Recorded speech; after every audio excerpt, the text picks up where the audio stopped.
Hello everyone, welcome back to my YouTube channel that is जन्नत के जहाँ। आज की वीडियो में मैं बनाने जा रही हूँ दूध वाली सेवई। इसके लिए मैंने पैन लिया है। पैन को गर्म करने के लिए रख दिया है मैंने।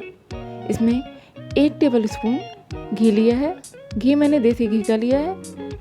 इसे मैं गर्म करके अब मैं इसमें 1 बॉल अच्छे वाली सेवई ली हुई है। इसे मैं अच्छे से रोस्ट कर लूँगी। इसमें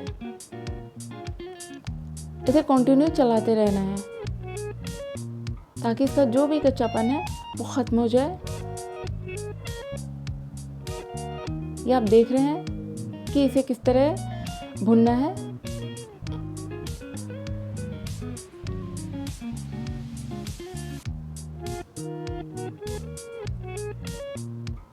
अब इस स्टेज पे मैं इसमें कुछ ड्राई फ्रूट डाल दूंगी।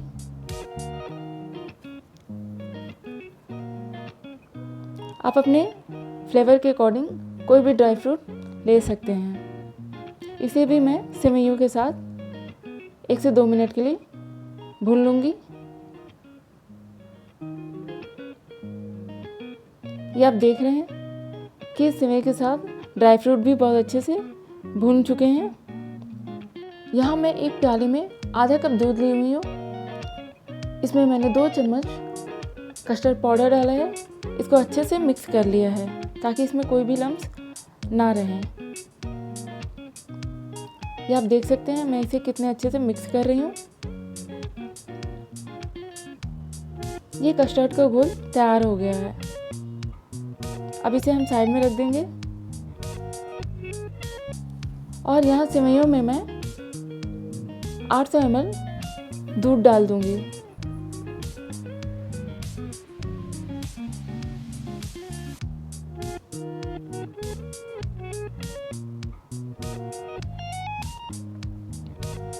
अब इसे अच्छे से पकाएंगे।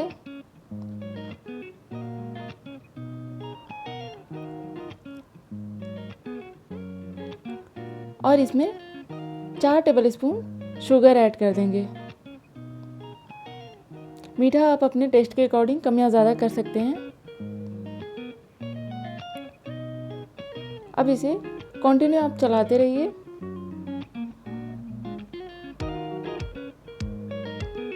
एक बॉयल आ चुका है इसमें।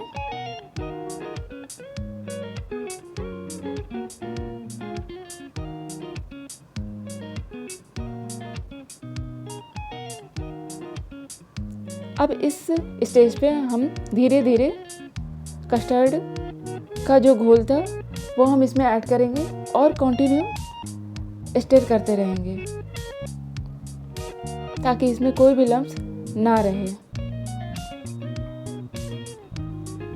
ये आप देख सकते हैं कि कितने अच्छे से इसमें मिक्स हो चुका है कस्टर्ड का घोल और ये कितना अच्छा कलर आया हुआ है।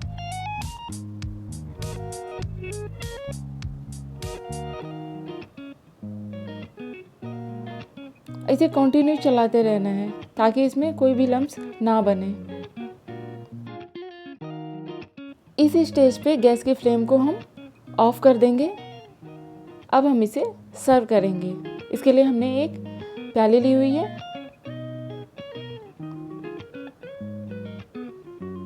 अब इसमें सेवइयां हम निकाल लेंगे। ये आप देख सकते हैं कितनी अच्छी बनके रेडी हुई है। अब बचे हुए ड्राई फ्रूट से इसे गार्निश कर लेंगे।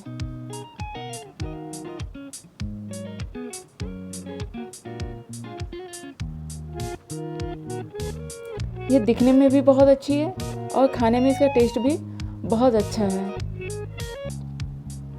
आप इसे अपने घर पे ज़रूर बनाएं और हमें कमेंट करके ज़रूर बताएं कि आपको हमारी ये रेसिपी कैसी लगी है। So please do like, subscribe and share my YouTube channel that is जन्नत के जहाँ।